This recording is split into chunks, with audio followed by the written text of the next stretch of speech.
I got a kid, boy, and all he need a flat to crank that bitch up. We losing hope, I'm on it. Hiya, welcome back to the channel.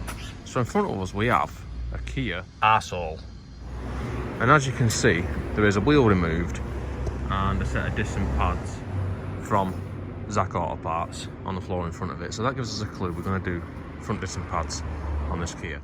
And before we start, I'm going to take that off there and put it on there. And that's because when I send the piston back using the incorrect manner, I need to leave some space for the fluid to go to.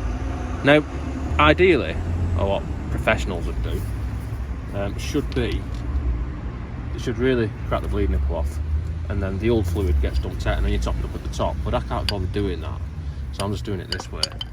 Right, so now I've pushed the piston back, we can start taking the caliper off. Now, if you're just doing pads and you're not actually doing the disc as well,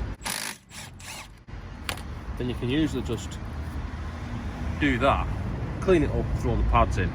But because, I mean, these discs, if you look, they don't actually look horrendous, but when you're driving the car, they feel quite horrendous. They are quite warped, so I'm going to change the discs as well. So I'm going to take this fully off. These are 14 mils, by the way. And then I can just safely put that on the, out the way. Yes. And now the caliper's out the way, you could usually just lever these out. Now, these are quite sticky, but fuck it, I'm taking the full thing off anyway. I'm taking the full bridge off anyway, so they don't really need to come out yet. 17 mil, by the way. This probably won't undo it.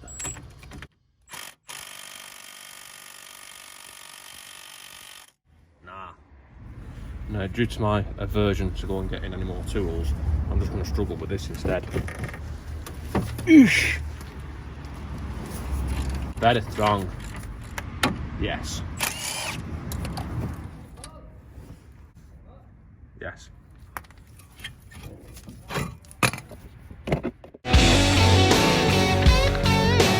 Awesome.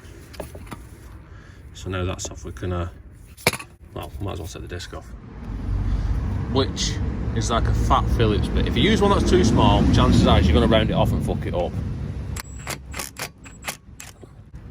Use the right one, and the chances are it'll come out nicely.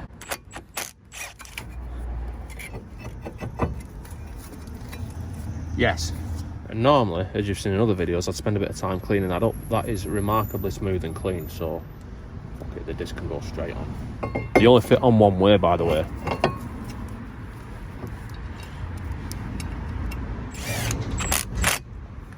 And that is obviously torqued to spec.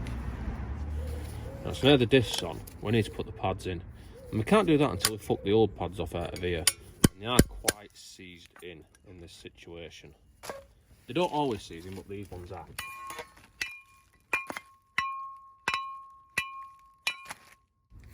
Yes. And then with the new pads, they are handed because you've got this, which is a squeal shim. It's designed to squeal when the pads get low, so that needs to go on the inside at the bottom, so you see it's the same one really. But before we get to that, we need to pull these off, and these are going to need a good clean because the pads were actually sort of seized into this bit. So to start with, you just scrape all the shite off and get all the crust and crap off as much as you can, and then when you've scraped all them surfaces, then just finish it off with a wire brush. And then when you've got it to a satisfactory level of cleanliness, do the same with these little clips if you're not replacing them. And then a quick wank off with a wire brush later, the caliper bridge is clean and can go back onto the car. So we're not actually finished with it yet, but we can do the rest of it in situ. And then torque it to spec, and the same for this one. And now these can be clipped back on. I have put a thin smear of copper dip on the back of them, so they can go back on there like that. And then a little bit on the pads, mainly just on the ears where they sit against. I'm not getting into the copper slip debate. Some people like it, some people don't like it. I tend to quite like it. The inside pad, same again. This has actually got a shim that goes onto it which come off the old pad, and as I said, this which makes it squeal when the pads get low, that goes at the bottom. So it fits, well, just like that really. Now the pads are in, we are nearly ready to put the caliper back on, but first we need to take these slides out and give them a clean up and a re-lubrication. Yes. And the way I like to do this is to just,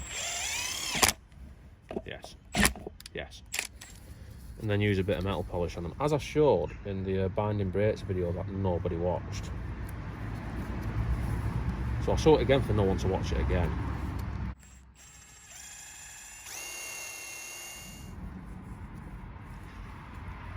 Yes.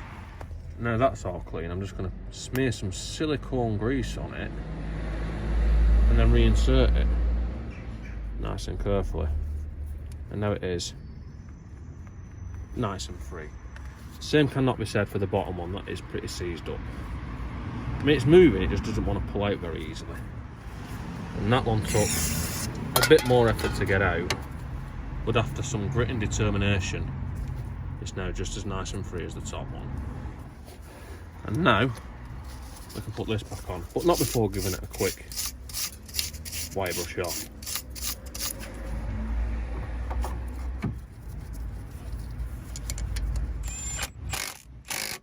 Not forgetting to torque these up to a specific torque setting. Yes. And then that is one side pretty much done. Obviously we've got to pump the pedal a couple of times, put that wheel back on there and torque it up obviously, and put the lid back on.